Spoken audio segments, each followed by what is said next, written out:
मैं आपका tutor mister Vishnu हाजिर हूं आपके अपने YouTube चैनल सनराइज प्रोडक्शन में और आप सभी का स्वागत करता हूं। जो सभी स्टूडेंट्स हैं चैनल को सब्सक्राइब और बेटा बेल आइकन प्रेस करें।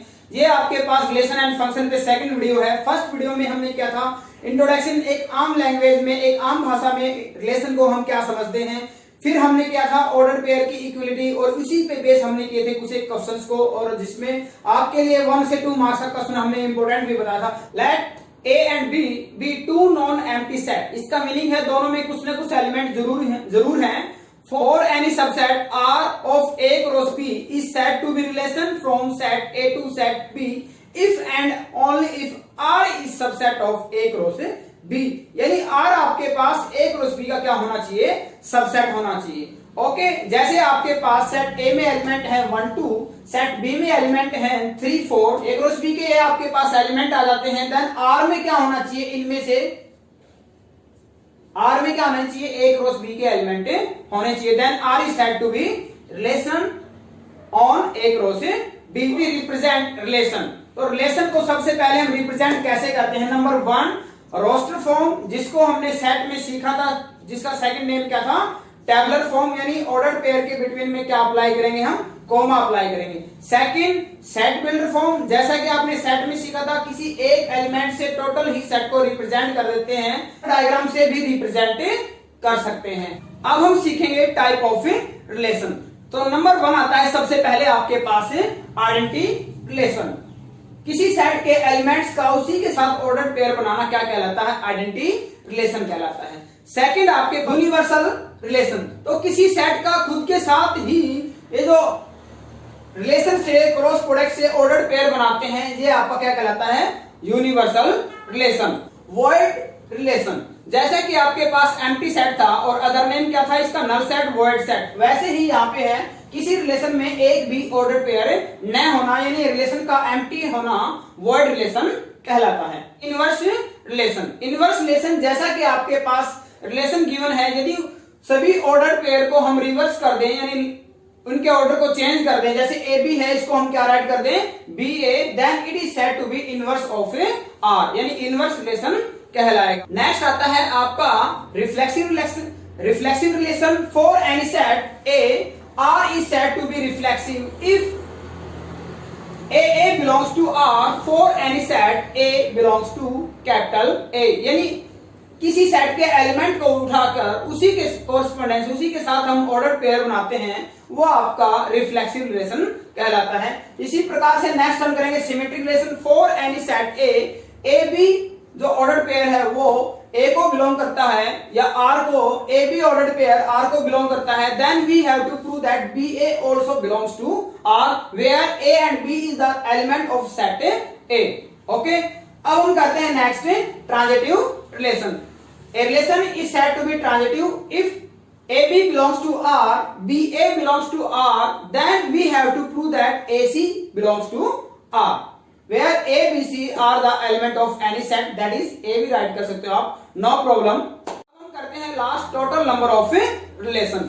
फॉर, जैसे कि हमने किसी सेट के total number of subset right किए थे, वैसे ही हम राइट कर सकते हैं किसी रिलेशन में total number of relation. For any set, किसी भी सेट के हम total number of relation write करते हैं। जैसे सेट ए में आपके पास m एलिमेंट्स हैं, सेट बी में आपके पास n एलिमेंट्स हैं, then total number of relation from set A to set B is equal to 2 raised to the power m n, यानी 2 की पावर क्या आएगी, m n, where m represent the total number of element in set A and n represent total number of set element in set B.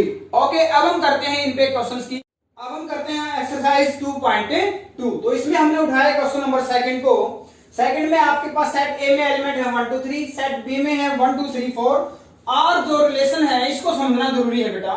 X Y type के order pair हैं, किस form में right है, set builder form में, जहां x element ए का है और वाई किसका है, सेट बी का एलिमेंट है। कंडीशन क्या है दोनों में, वाई की वैल्यू एक्स प्लस 1 के इक्वल है, यानी आप एक्स एलिमेंट ए से लेते हैं तो आपके पास वाई की वैल्यू आ जाएगी, यानी वाई बी के एलिमेंट की वैल्यू आएगी। ठीक है, आपको ए क्रॉस बी राइट करना है, जो हम पहले राइट कर चुके हैं। रोस्टर फॉर्म में राइट करना है इसको, ये भी हम राइट कर चुके हैं। डोमेन राइट करनी है और इसकी रेंज राइट करनी है। तो सबसे पहले हम राइट करते हैं ए क्रॉस बी राइट करते हैं हम, एक रो से बी। तो एक रो से बी में पहले ए के एलिमेंट और बाद में आपके पास है बी के एलिमेंट, यानी 1 1 1 2 1 3 1 4 2 1 2 2 2 3 2 4 3 1 3 2 3 3 3 4, एक रो से बी हो जाएगा आपके पास।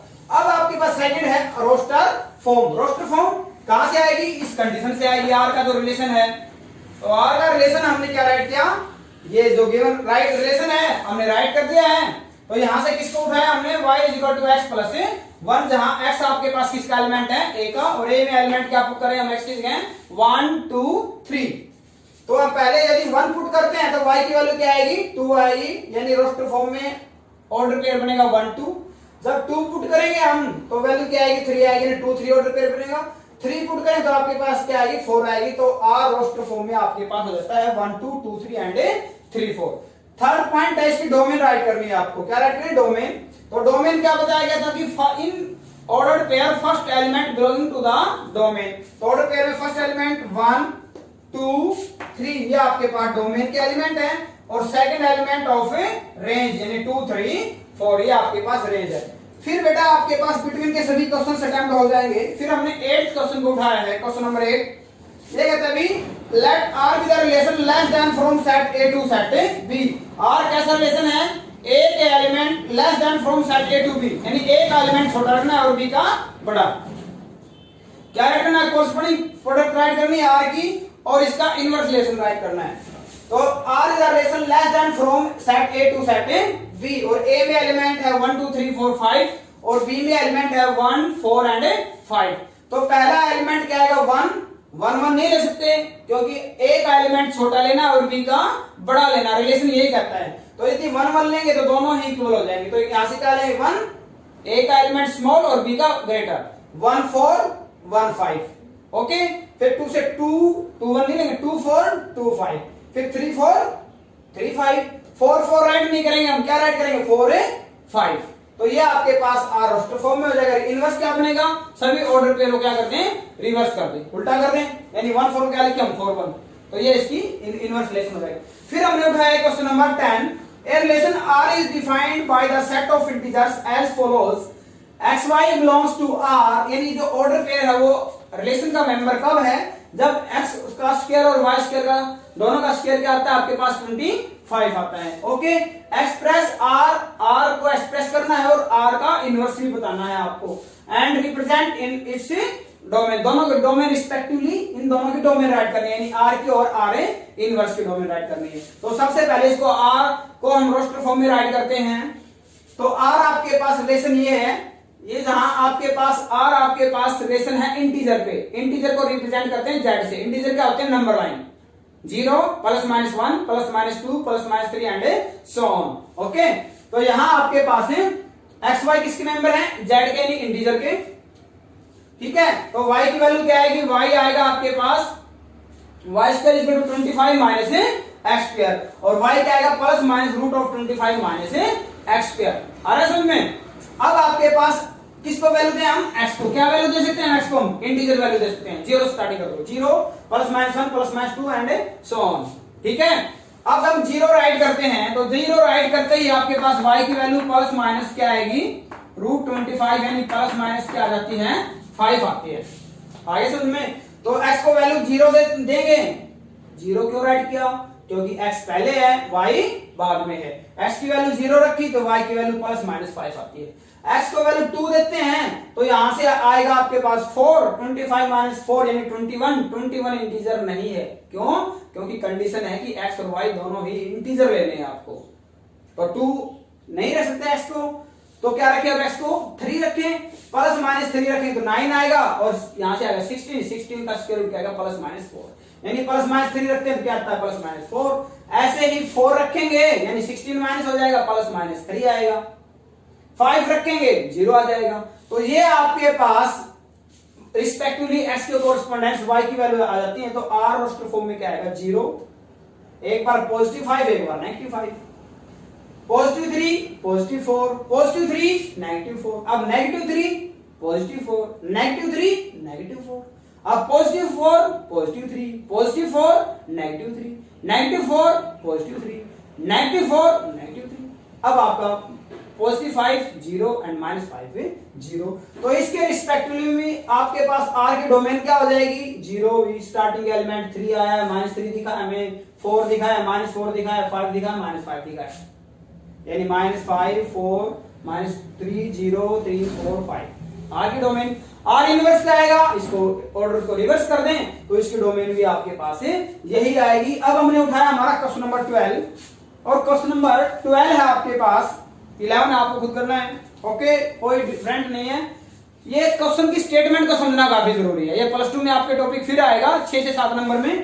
कहते हैं R1 एक रिलेशन है R के ऊपर, यहाँ पे रिलेशन के लिए यूज किया गया है R1 और सेट के लिए यूज किया गया है R, यानी R1 रिलेशन R पे है और R है set of real number. Okay, तो R1 रिलेशन कैसे डिफाइन है अभी, इसमें ए बी टाइप के ऑर्डर्ड पेयर हैं, यानी किस फॉर्म में राइट है, ये सेट बिल्डर फॉर्म में राइट है।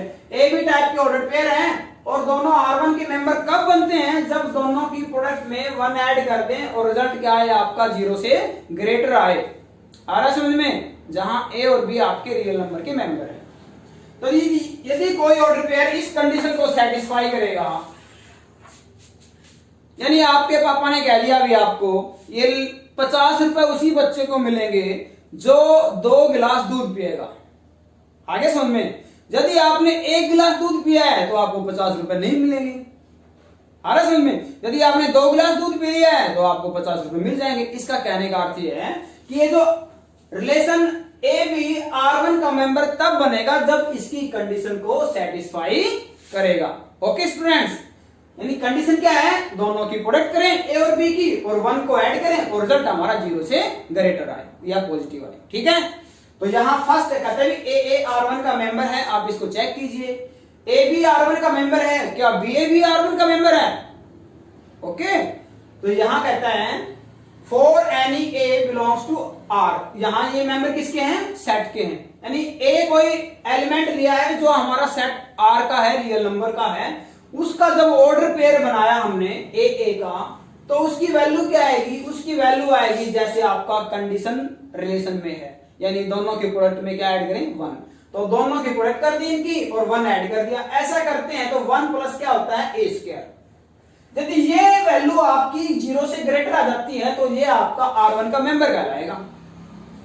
ए स्क्वायर ऑलवेज पॉजिटिव होता है और पॉजिटिव में पॉजिटिव को ऐड करते हैं तो रिजल्ट हमेशा कैसा आता है, पॉजिटिव आता है। तो इट मींस ये रिजल्ट आपका वो 0 से ग्रेटर है, तो कहने का अर्थ है आपका ए R1 का मेंबर है। Very good. अब हम उठाते हैं सेकंड कंडीशन, ये कहते हैं ए बी R1 का मेंबर है, यानी ए बी R1 का मेंबर कब है, जब इसने इसकी कंडीशन को सेटिस्फाई किया है। इसको क्या रिवर्स कर दें, इनवर्स कर दें इसका, तो क्या तब भी मेंबर बनेगा, चेक करते हैं। For any AB belongs to R1 where A and B are member of R, we have to prove BA belongs to R1, यानी BA भी R1 को बिलोंग करता है, AB R1 को बिलोंग करता है। इसका मीनिंग है 1 प्लस AB ग्रेटर देन 0। यदि AB आप BA राइट कर सकते हो, यस। प्रोडक्ट कैसी होती है, कोम्यूटेटिव होती है। Okay, product is commutative. Commutative का मीनिंग है A multiply B is equal to B multiply A। तो जब आपके पास AB को हमने क्या राइट कर दिया है BA, जब आपके पास AB था तो ऑर्डर पेयर क्या बना AB, तो जब आपके पास BA है तो ऑर्डर पेयर क्या बन जाएगा, BA बन जाएगा। स्टूडेंट समझो बेटा इसको, यानी BA बिलोंग्स टू R1। और ये आपका टॉपिक है कंप्लीट। सभी चैनल को सब्सक्राइब करें, बेल आइकन प्रेस करें और ताकि हर नई वीडियो की अपडेट आपके पास सबसे पहले आए। Thank you students and you are welcome to watch my videos regularly. Thank you. Have a nice day.